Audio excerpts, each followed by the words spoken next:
There is a scam with a name so cold that the criminals who run it say it out loud without flinching. They call it pig butchering. In their world, you are the pig. And the plan is not to rob you in a single frightened moment, it's to feed you, comfort you, and grow your trust over weeks and months, fattening you carefully, until the day they take everything at once. The name comes from a Chinese phrase, sha zhu pan, killing pig plate, and it describes a business that has stolen billions of dollars from ordinary, careful, intelligent people all over the world. Not gamblers.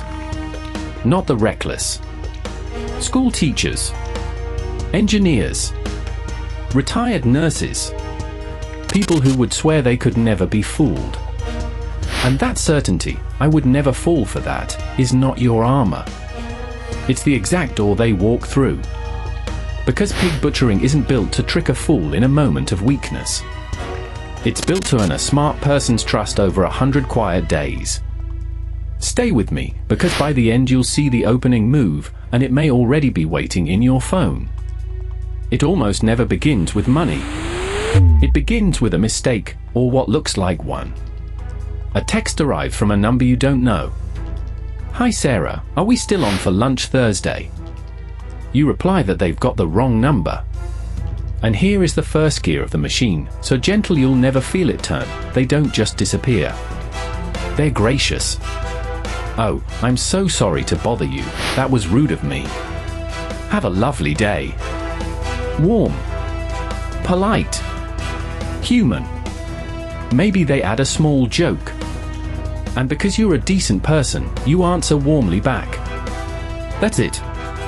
That's the entire hook. No investment, no crypto, no ask, just a pleasant stranger who treated a wrong number like a small kindness instead of an annoyance. The scammer isn't fishing for your bank details yet. They're fishing for one thing only, a reply. A signal that the line is open. Some of these opening messages arrive by the thousand, sent by workers paid to do nothing but find the handful of people who write back. You are not being targeted for who you are. You're being sorted for one quality that you were kind enough to answer. And that quality is exactly what they're about to spend months turning against you. Now the real work begins, and it is work. The friendly stranger stays in touch. They're successful but modest. Attractive, but never pushy. They live an appealing life, good food, travel, a little wine, a dog, and they share it in photos and easy conversation. Slowly, they become a fixture of your day. A good morning message. Did you eat yet?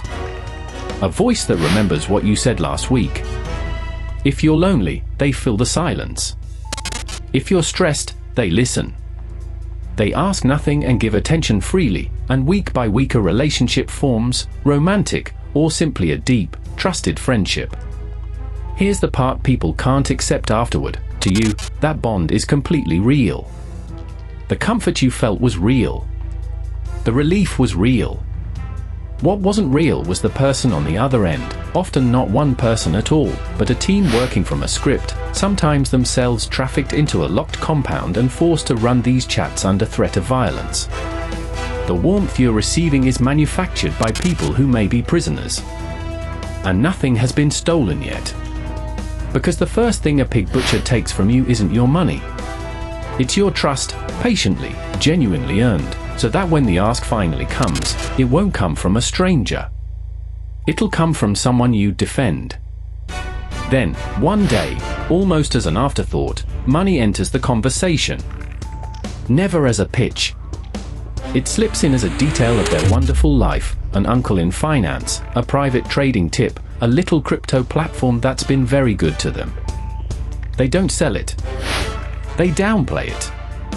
Honestly, I don't talk about it much.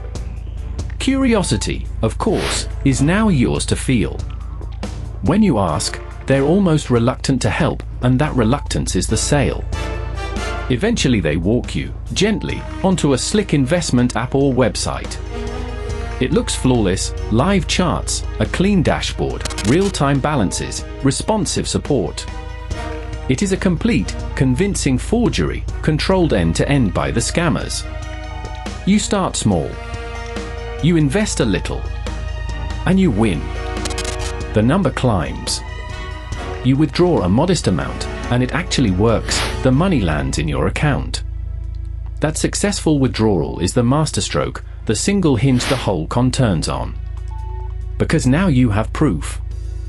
You've seen real money come out. Every doubt you had just dissolved, and the voice you trust is smiling with you. So you put in more. Then more.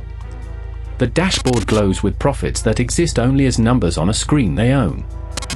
You believe you are watching a fortune grow. You are watching bait being fattened. And they are watching a pig reach weight.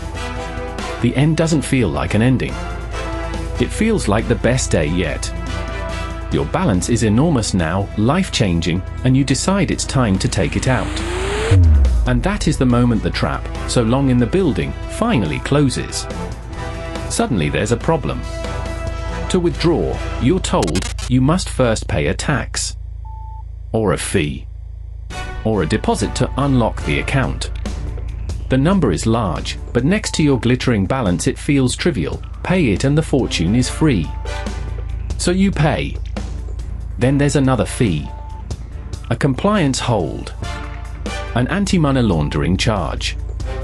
Each one framed as the last step between you and everything you've earned.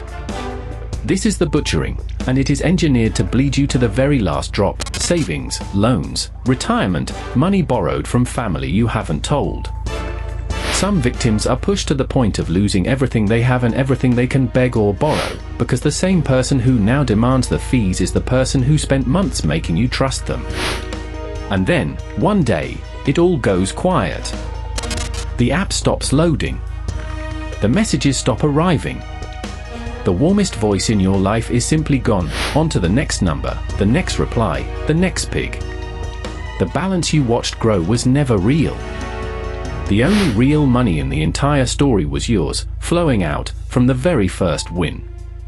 Now comes the cruelty most people never see, the final gear that keeps the whole machine turning. When it's over, the victim doesn't call the police. They sit in silence. Because to report it, they'd have to say the sentence out loud, "I sent my life savings to someone I never met, for a romance that wasn't real, into an app that didn't exist." The shame is crushing. They blame themselves. How could I be so stupid, when the honest truth is they were targeted by an industry, run at scale from compounds staffed by trafficked workers, using scripts refined on thousands of victims before them. This wasn't a fair fight. It was a factory against one lonely evening. And that shame is not an accident of the con, it is a designed feature of it. The scammers count on it. Silence means no report, no warning to others, no trail. The very humiliation that stops you from speaking is the thing that lets them walk straight to the next person. So understand this clearly: if this ever touches you or someone you love, the shame belongs to them, not to you. Speaking is not weakness. Speaking is the one thing the whole operation is built to prevent. So let's take the machine apart, because once you see its gears, they can't turn on you unseen. Gear 1, the unexpected opener. A wrong number, a misdirected message, a random friendly hey from someone you don't know. Treat everyone as a possible first move, not a coincidence. Gear 2, the too perfect friend. Anyone online who becomes intensely close, unusually fast, while staying just out of reach. Never a live video call that holds up, never a real-world meeting, is a warning, no matter how genuine the warmth feels. Gear 3, the one rule that would stop nearly every case cold: never, ever take investment advice from someone you have only met online, and never move money onto a platform a romantic or online contact steered you to. Real love does not come with a trading app attached. And Gear 4, that first easy withdrawal is not proof you're safe, it is the bait, the cheapest money they will ever spend to earn the fortune they mean to take. If a stranger's affection and a can't-lose investment ever arrive wearing the same face, you are not lucky. You are being fattened. So tell me, have you, or someone you care about, ever gotten that wrong number text that turned strangely friendly? Tell me in the comments. Naming the move out loud is how we jam the machine.